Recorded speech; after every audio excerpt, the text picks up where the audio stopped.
We are live and we are recording. So welcome, Tim Hill from Intuitive. So certainly met everybody in the room here. Tim Hill, the Central Florida lead for Intuitive online and supporting our two members of our development team up in Huntsville at our headquarters, Mike Yohe and Kyle Russell. So when you got the hard questions about what we did here and stuff like that, they'll fill all those. But no, I want to give you a little bit of a background on kind of what we've done with Unreal over the years. Some different, very non-traditional uses, as I think Sev's seen some in the past. So with that, I'll share a presentation here.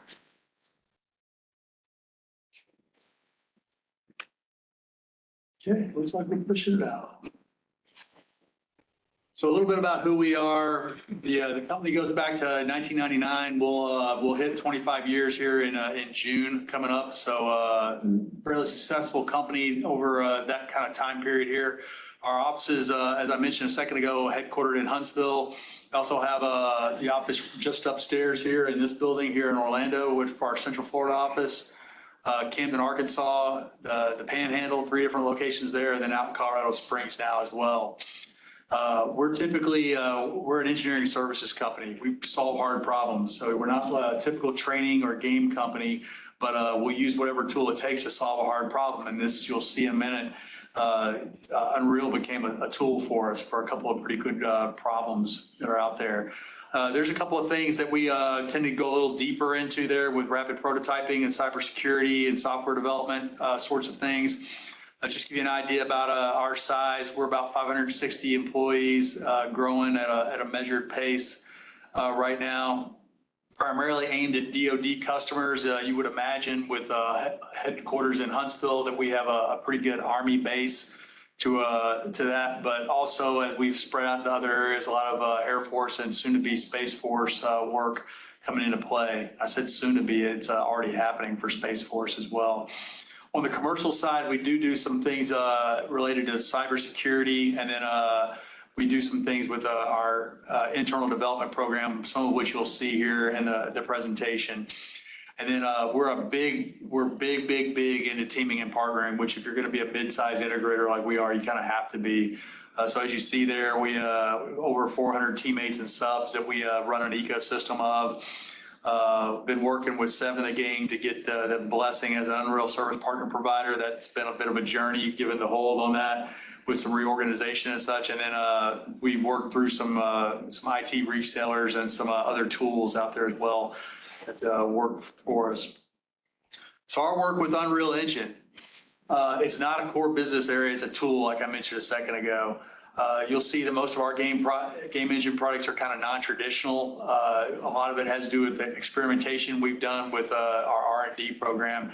I'm going to share 3 of those with you today in this brief. And Mike and Kyle, by all means, jump in as I share these with anything you want to add.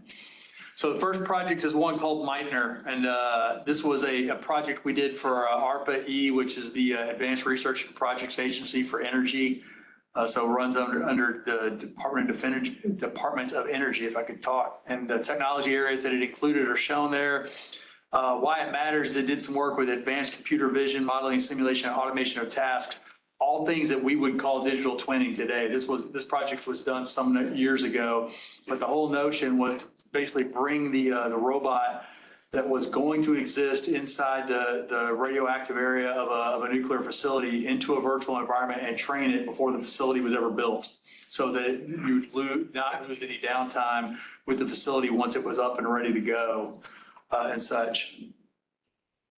So I got a little video here that'll show you what it was doing in the virtual environment. This is the robot, obviously, with the yellow arm. It's got an actuator tool on the end. And as you see, it gets on top of the robot or on top of the fitting, and it causes this fitting to clamp shut, which is a radioactive material conduit. So obviously you want that to be clamped shut properly. And such. So it was basically using this modeling and simulation environment that was all developed in Unreal Engine to be a training aid for the computer vision that's on this robot that would get it in the right place and such. And to show you kind of how it worked, here's a side-by-side comparison. On the left is the physical twin of the system. So not the actual system, but a physical twin in a an environment that looked, acted, smelled, felt like the radioactive environment inside the reactor. And then on the right is the same environment you saw a second ago in the digital environment. And when I play them, despite a little bit of buffering, you'll see that they're doing pretty much the same thing. So it's showing that this was the first time that the AI control system saw the environment and it worked like it was supposed to work to get right on that fitting and clamp down on that radioactive conduit like we showed in the virtual environment there. Basically just shows that you can in fact use these environments as a training environment for AI. Mike, Kyle, anything you guys want to add on this particular project? I did not hear what you said. Anything you want to add on this particular project before I move on to the next one? If we distill it down, the really cool thing about this is that Unreal Engine, and this was built in Unreal Engine 4, that game engines had the fidelity, lighting. We talked about everything in the development of this because the developer of the AI control system said, are our game engines capable in real time of being able to display a virtual environment that we can use to train against physical environment? And we thought it was because, Unreal Engine 4 is pretty sexy. 5 is really sexy. So that's what we sought out to do. There's another piece of this that Tim didn't mention, but the developer of the AI model was actually in a different portion of the state. So when we did the training activities with Unreal Engine, we were running the simulation out of Huntsville, and the AI model developer was running out of Birmingham. And we used AWS to be able to link the two together. So even though, and this was, we're talking about stuff that happened right in the middle of COVID. So it didn't actually interrupt our ability to do stuff. So that was what's really cool is we thought Unreal Engine was good enough to represent what a camera would see in a real environment. And then we proved it right here with this validation activity. Cool. Any questions on that one before I switch to the next project? Yeah. On this one, you mentioned AWS. Were you using any tools from AWS at the time on top of their cloud capabilities, or were you just using it for the cloud capabilities for deploying? Yeah, the prototype nature of this, we didn't do an in-depth analysis of the different things that Amazon was providing with it. So it's more like the second, because we set up an EC2 Linux environment, and Mr. Russell here developed the software to be able to perform the relay of the commands from the control system, and then use Unreal Engine streaming to be able to send that output across our fast links and the AI model OEM's fast links. And we didn't see there was really no compromises by doing it. So it was kind of informing the community at large and Department of Energy that we don't have to have really, really expensive digital engineering simulation environments to do it. We can actually use game engines to accomplish 80-90% fidelity. And at the end of the day, we proved that you don't even really need to go beyond what Unreal Engine can provide, that it is good enough to be able to train these kinds of computer vision models to be able to perform real world exercise. I have a question. So the reference instructional information that they're getting it from, is this from an actual training environment, or are they just getting the instructions on what they need to do and the AI is creating these controls? I'm not sure I understand your question. So based upon the objective of, so in the sense of what Tim was mentioning, in this particular type of nuclear reactor facility, this is one that is hoped to come online in about the year 2035. The technology is published out there. There's nothing confidential about it. And it's called the molten salt reactor technology. The awesome part of that nuclear reactor is that it's considered to be the most stable way of being able to do fission. There's no, you don't have to have huge water circuits, pumps, things that the world has encountered as a big problem to the traditional nuclear technology. The caveat is that in order to build the facility, humans can't get in there. The area that's really close to where the reactor stuff, it can't get there. So the objectives where these robots these robotic arms will come is that there will be situations where sensors will indicate maintenance needs to occur. A robot will get dropped off, and then the computer vision algorithm literally looks at the object it's trying to work with to perform the maintenance action. In this case, it had an impact wrench mounted, and it was going to undo that fancy clamp, the gray lock connector that's on there to separate. So the AI model itself is making this, it is conducting the activities based off of an objective to perform maintenance on this. Does that answer your question? It does, thank you. I got the last question, or maybe not the last. How is the, I mean, you were using Unreal 4, so at a time where probably chaos was just emerging or not even, how did you modelize the movement of the arm here? Is it leveraging Unreal, or is it using an external tool for that? Yeah, I'll answer that. So, as far as the physics simulation for the model goes,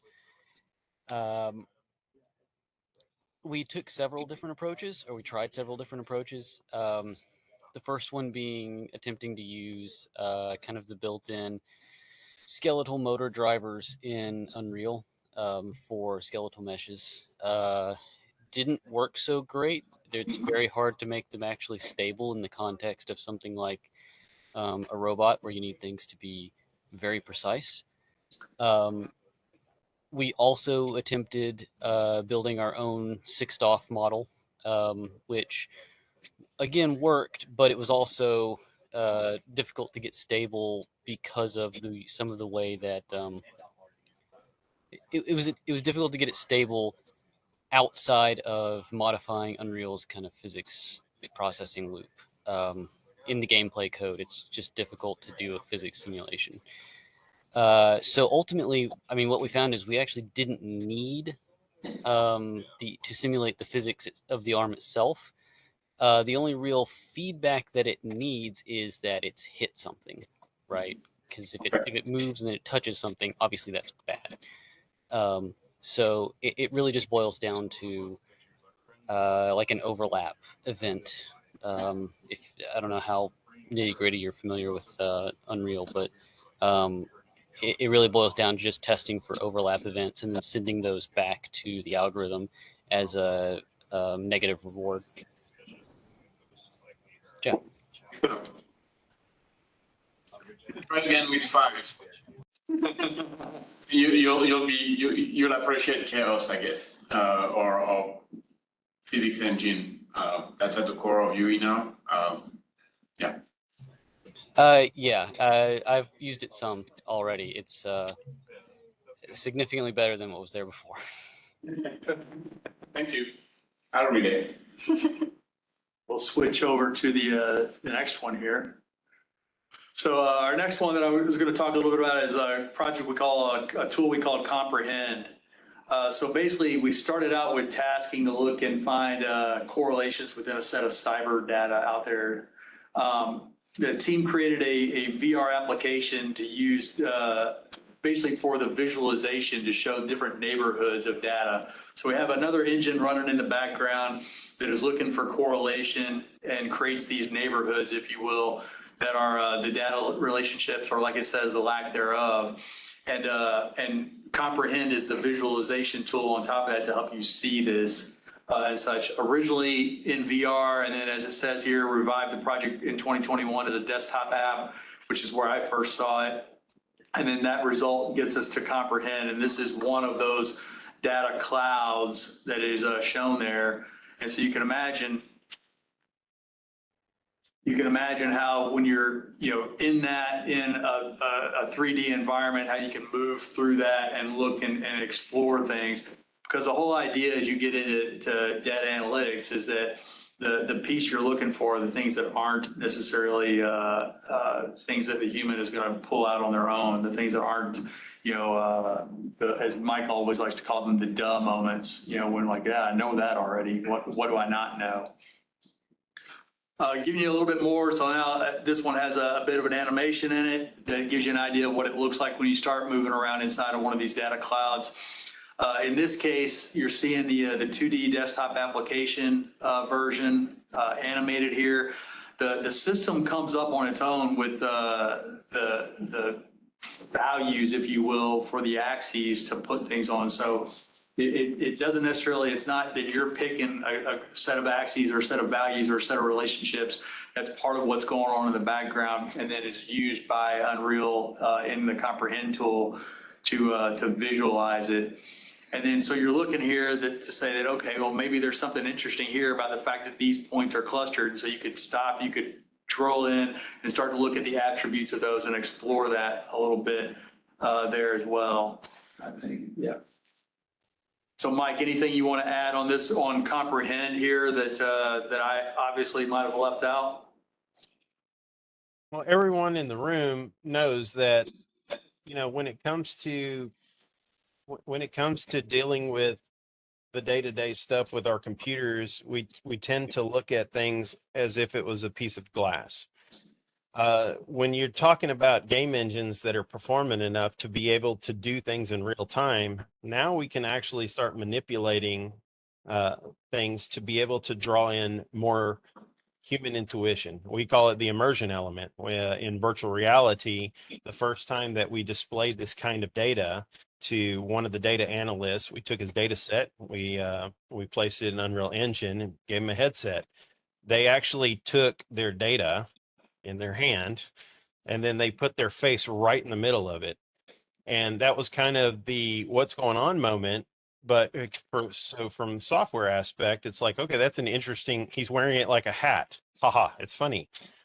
What he was doing was he was trying to detect the different intersections of multiple axes at the same time, which he was using conventional tools like MATLAB, and he would have to render a certain two-dimensional representation and then rotate it 15 degrees and rotate it 15 degrees, a time-consuming process. The fact that he was able to manipulate it in real time with his face right in the middle of it, he was like, oh my gosh, I didn't understand the relationship in this particular set of data until I was actually able to put my face right in the middle of it. It's those types of things when Tim said that, the problem has been, a lot of the problems have already been solved. The team that works on this stuff is saying that, okay, if we treat the engine as a capability and we treat the hardware as additional capability, what can we do to turn this into something where people actually want to do more, dig deeper, do further analysis?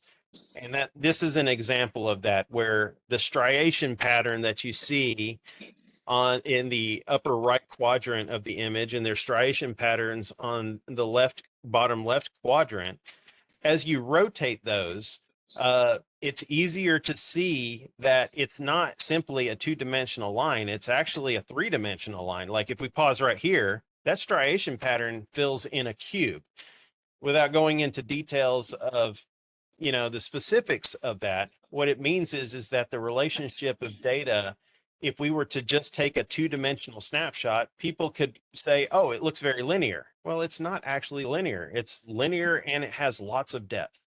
That's the kind of stuff that Unreal Engine, thinking outside the box, allows our team to do, to be able to approach data analytics in a completely different way. It wasn't shared on the slide, but Mr. Russell was kind of the father of bringing Unreal Engine to Intuitive. in the 2015 area. So we've been basically for 9 years now, we've been doing a lot of development with the engine to include some really early versions of Unreal Engine 4 where we had to hack and slash in the game engine source code because it just refused to do what we wanted it to do. But at the end of the day, it's come a long way, and our maturity level of what we can do with it has come a long way as well. Yeah, without going into details on specific projects and stuff, some of the things you can think of in our world, where these are getting used and all, is in readiness problems and things like that. When you start looking at fleet management, the different, as an ex-aviator, it's pretty easy to understand, hey, what are your, what are the 10 things, the parts that are out there that are making your airplane fleet not, ready the way it ought to be, and go play whack-a-mole and burn those down and get the next 10.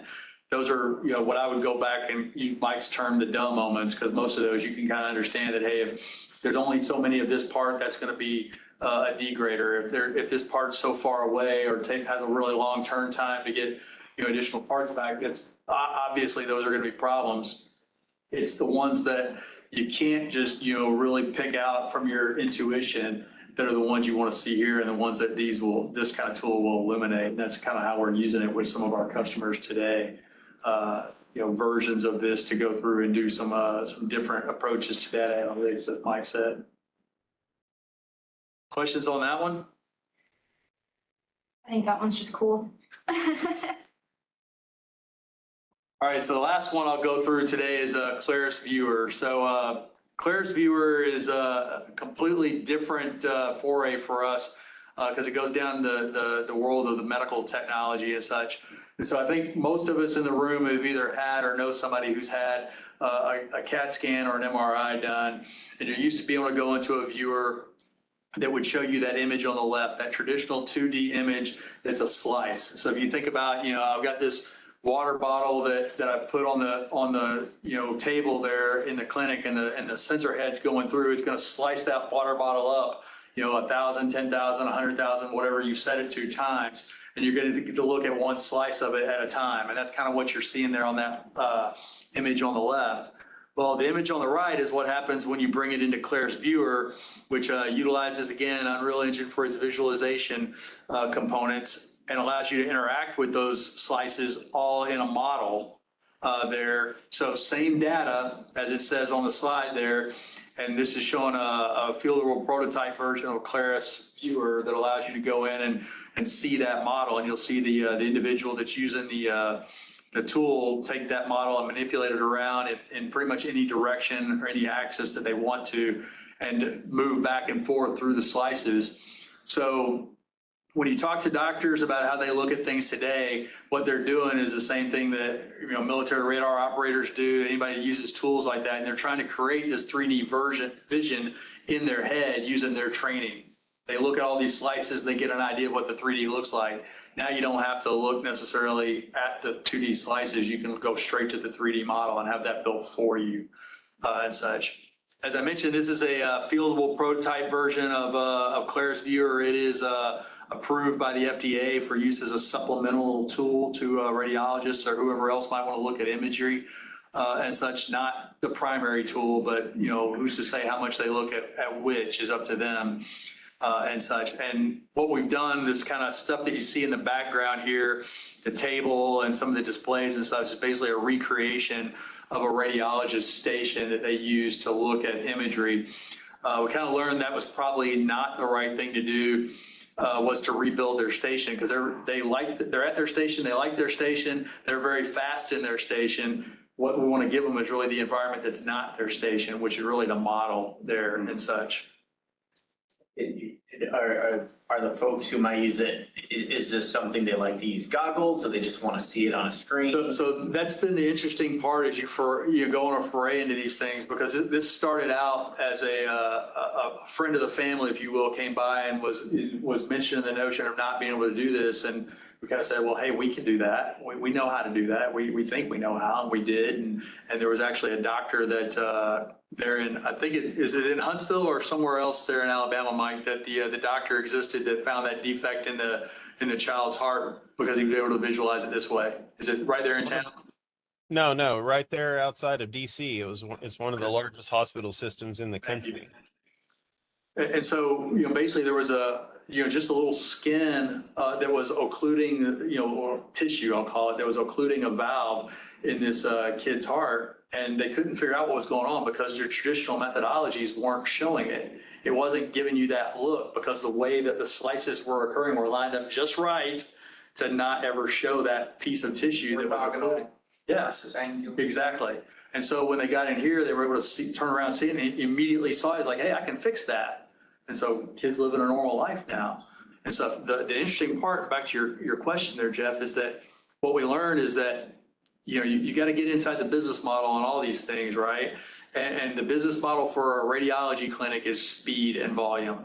And so anything that slows them down is bad. It's the devil to them. And so we've actually found quite a bit of resistance there. It's really the practitioners, back to the original story, right? The practitioners that need a different way of visualizing things, that don't want to go strictly by the protocol that a radiologist might go through, that are the ones that are they don't care what they have to do to get it, whether it's on a screen in the OR, whether it's, you'll see there's lots of companies out there now doing this with AR and stuff, but the general takeaway here is that, what can power those displays, game engine's perfectly fine for doing that, given the right data brought in. Okay. And is the image in the same way, it's just viewed differently, that you're able to manipulate it? So interesting question. So yes, but the interesting thing we've learned through our journey is that there's these protocols that exist for any given body part that they want to image out there and such. And the protocol may not be using the machine to its fullest all the time. The protocol may say, hey, for an ankle, I only need this many slices and this gain and such and such. And so, let's just think about it in a linear sense. They're using like 75% of the capability of the machine. It doesn't cost any more. It doesn't cost, leave any more radiation on the body, anything to dial it up to 10 or 11 all the time and use the full capability of the machine. And you would be able to get a much better image every time. It's just, they stop it good enough in their protocols. So some of this technology starts to turn some of the medical protocols on their head out there for what happens today. So yes, they capture the image the same way, but if you had your druthers, you would ask them to capture it slightly differently, not from the sensor positioning or anything like that, just what they set the machine to, which is pretty interesting to learn. Mike, did you have something you wanted to throw in there as well? There, a couple of things. The initial use case that was provided to us was an ER doctor outside of DC, which apparently it's fairly common to have a gunshot victim brought into the ER, shattering the humerus or shattering the pelvis, and that shrapnel from not the bullet but from the bone itself is something that's extremely difficult for them to get in their mind's eye by using two-dimensional slices. They'll still take the scans. So he said, if I had a better map in my head by being able to see it in 3 dimensions, he said that's the kind of thing I think your technology could have. So that's kind of the genesis of it. For the nerds in the room, if you go back to the previous slide, Tim, that video that was playing in the bottom right, this is one of the things that we think is just very cool. Is that the image itself, we render as the original medical images are. We don't do smoothing. We don't do nothing. We want it to be as dirty and as terrible as our internals are. But what you're noticing, that something that's happening on the right is it's kind of like we're moving a light around. That light doesn't exist. That's completely virtual. However, because of the stack of images that's there and the different densities, our team was able to program into the shader the ability to cast light as if it were being shown in this particular section of the image. That's something that they can't do. So this is something where we added an ability to physicians and radiologists that they don't have in the left. On the left-hand side, it's simply whatever that slice represents.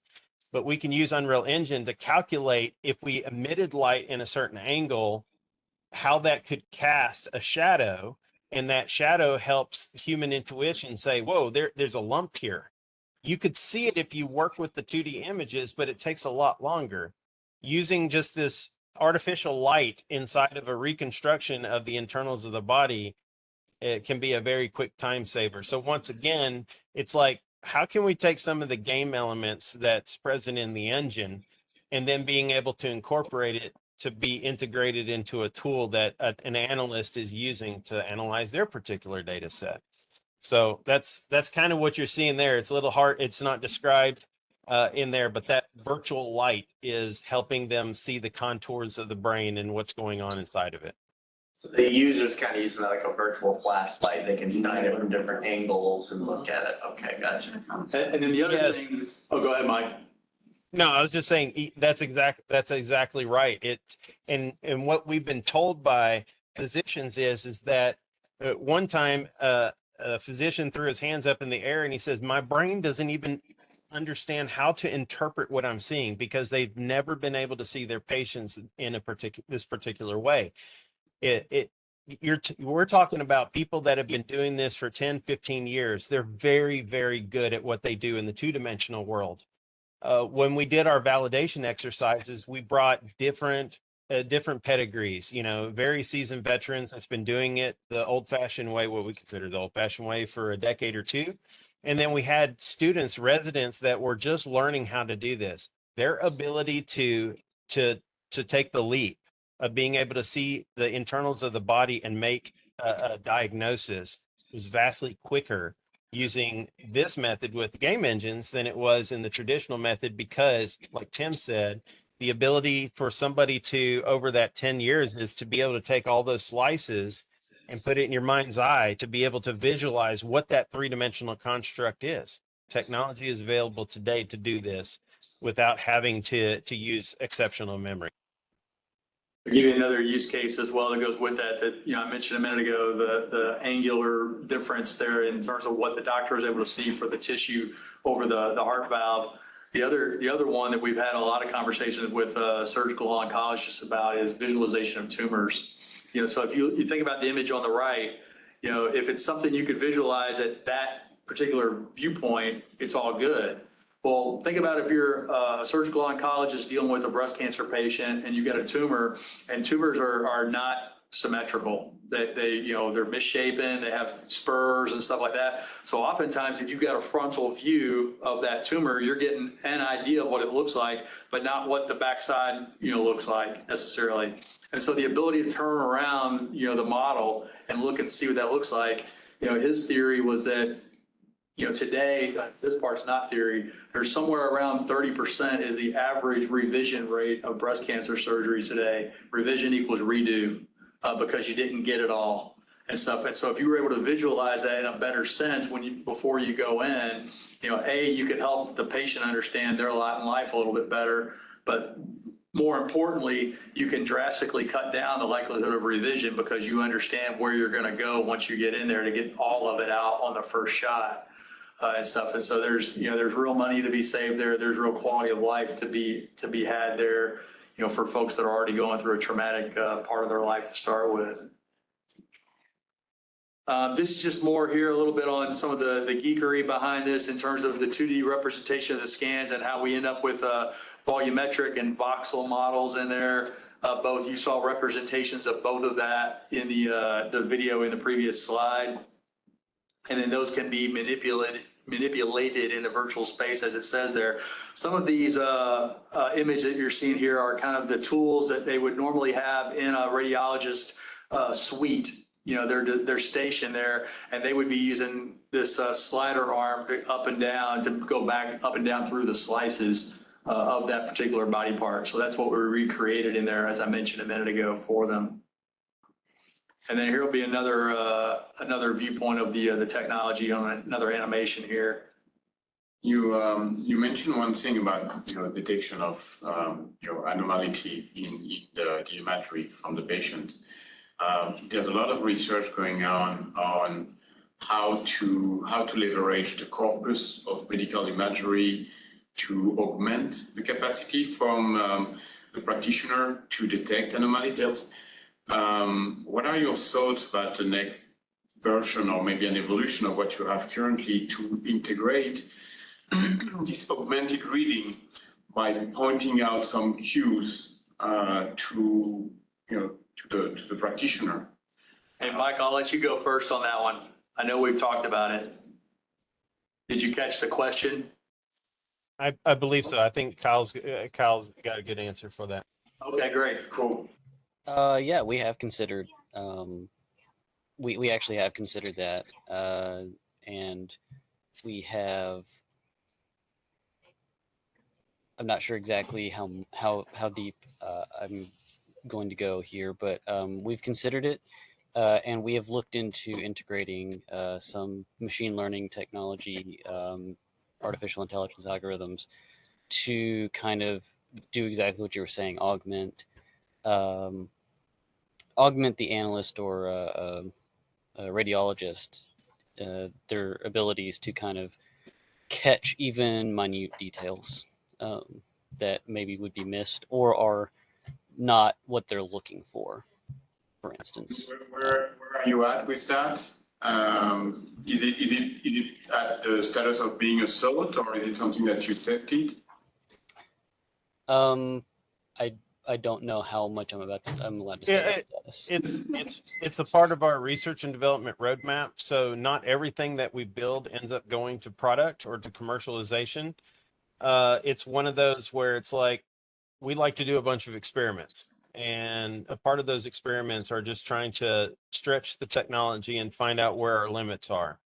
The reason why we think that there's good promise there is if you even in this image that's playing, and then if you put that comprehend spin around, that comprehend image represented like 250,000 data points in a very, a large data set. We focused on striations because humans look for patterns. We try to see something. Yeah. If there's a lot of noise, especially like in this scan of the neck, if there's a lot of noise that's going on, or lumbar, whatever this is, if we try to focus on what's going on and there's so much noise, we get very distracted.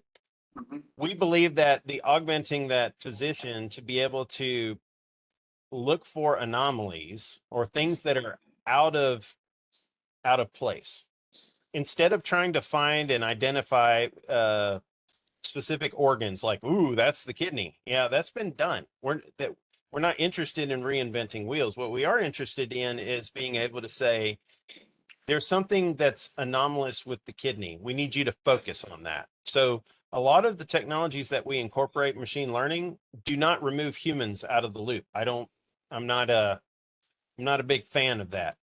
There's a lot of folks that are like, it's always good to have a human that's able to confirm or at least validate what the algorithm's saying.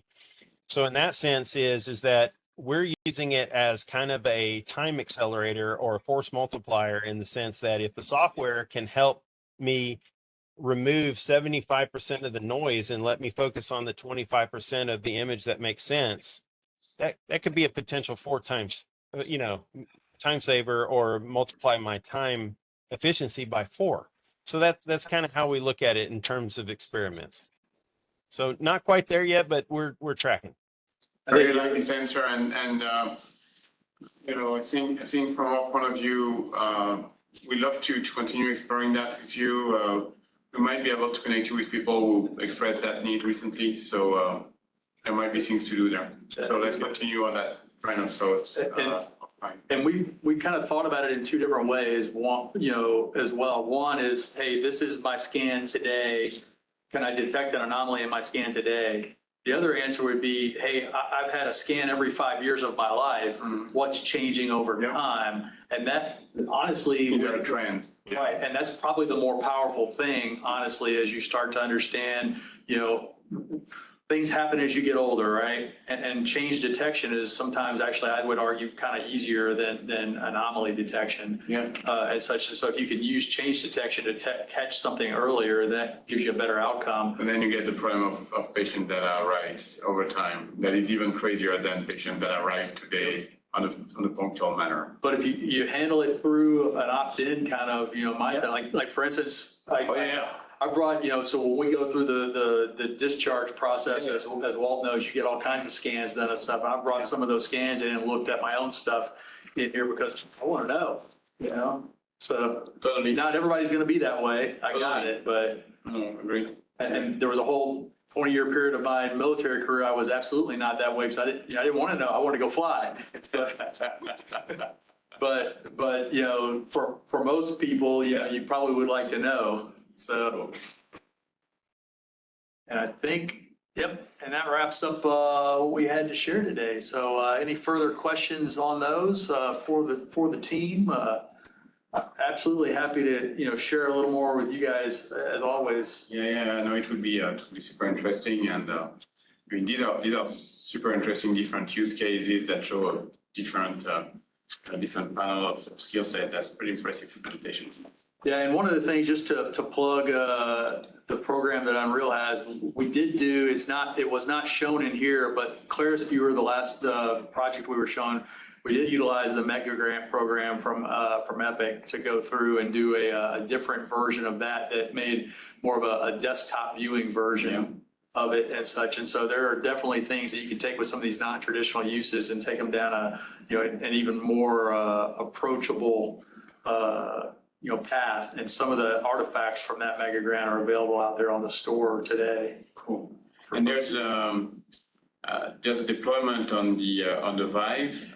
Do you have any version that you tried of the viewer specifically on the Quest 3 with the mixed reality capability of it, or? So when it comes to a 510K clearance, you have to be very careful on how much compatibility. So we selected the Vive Pro 2 because at the time that was one of the best headsets as a part of the development process. But it wasn't as simple as telling the FDA, hey, we want to use a Vive Pro 2. We actually contacted HTC and told them what we were up to and said, by the way, we want Vive Pro 2 to be a part of our medical device thing. Do you have the following certifications, testing, or whatever? And HTC said, nope, we don't. So we as a company said, well, I guess we're going to have to run it through independent testing ourselves. Luminance values, how much latency the script. We did all kinds of testing because we had to prove to the FDA that if somebody used this to do medical stuff, it wasn't going to cause any safety issues, harm, or anything to the patient. So we learned a whole lot. If I'd have thrown Quest on there, at the time there was only Quest 2 or Valve Index or any of the other things, the software runs on it, but we couldn't use it for medical purposes. Does that make sense? Yeah, it does. In fact, I mean, running on Quest 2. That's very selfish in my question because I want to try it with my Quest 3 now. That's a very selfish question. And the practitioners really want AR with it, because they're holy grail, and some folks are doing this already. There's companies out there that are doing it, it's holy grail of having AR on in the operating room to guide them through their surgery. And there's some different, there's folks out there doing that with back, lumbar surgeries already. There's folks that are doing it with knees already. There's a whole world of this stuff. And so we're on a little bit of a tactical pause right now while we chart which path we're going to take through all this, whether it's the training path, whether it's, because that's a path. And oh, by the way, you don't have to Mike's point, you don't have to deal with that 510K certification to go down the training path, down the operational path, if you will, whether it's, in the clinic or in the OR or all the above, then there's a certification path to go deal with as well. So there's a NATO Center of Excellence for Healthcare in Bulgaria. They're really keen into scouting what exists. If you don't know them, I'll intro you with them as well. We talked actually a week ago. Well, she's French, so there's a connection there. But no, I think it would be interesting to connect you with them. Awesome. So I kind of a quick, sure exactly how to phrase this, but yeah, so you mentioned there were a couple things that came up in your presentation about kind of having to overcome kind of the inertia, the paradigm of, okay, this is how we've done things. We've always got slices like this, whether it's the settings on the machines or their current just mode of operations and the resistance to changing something and missing something, right? And then there's everybody's, upset about that, lawsuits, et cetera. There's got to be a little bit of that resistance. But then you've also alluded a little bit to, all right, practitioners are chomping at the bit for some of this. Is it kind of two different schools of thought? Like I'm sure there's standards and like you mentioned, this approval process that I would think would be very onerous. So I just wondering if you comment on that generally. So, yeah, I think in my mind, there's at least two schools of thought, maybe more. And it's one, and it really goes to motivation in the equation, I think, is what it comes to. Because what we've gotten from the radiology community, if you will, is what I described a minute ago, which is this notion of, hey, how do I get paid and what is my measure for getting paid? And it's volume. And it's as much volume as you can do as fast as you can do to get to the answer. And some of that is trained into them because of ER kinds of things, right? When we go to the ER, you want to know pretty quickly if you've got a broken bone or not, right? And so they're trying to move fast, right? And so donning a headset is not necessarily moving fast. They're trained a certain way and they're very fast at that way. So learning something different would slow them down for some period of time, right? But when you look at patients that we've encountered typically want to know and they want to see and they want to learn and they want to visualize and get past medical speak and stuff. And so seeing it is a lot easier for those. So we find some favor there. Patients don't pay though, right? All of us do with our level best to avoid paying for anything to do with our health. We let the insurance take care of that. And so then you get to the clinicians, and in a lot of cases, the clinicians aren't the payer either. And so the finding the business model to fall in there on, I think the folks that I've seen, and I'll be interested to hear if Mike and Kyle have some insights on this as well. The folks that I've seen that are doing it and doing it well, either they're doing it because they want to break through with the tech, or they're doing it because it makes them personally more efficient. So you see, surgeons in particular, that's their thing. They can do more surgeries faster if they're using AR to guide that, lumbar, that you're putting that hardware in somebody's back. And then less likelihood of having a revision necessary, and all the good things, the good effects that come with that. And so again, it kind of goes back to their motivation is throughput in that. And a lot of the folks that we've talked to about potential follow-ons and like where to take the technology have really revolved around that, around efficiency. Less around the touchy-feely patient outcome part, which would be a derivative benefit, but it's been about efficiency.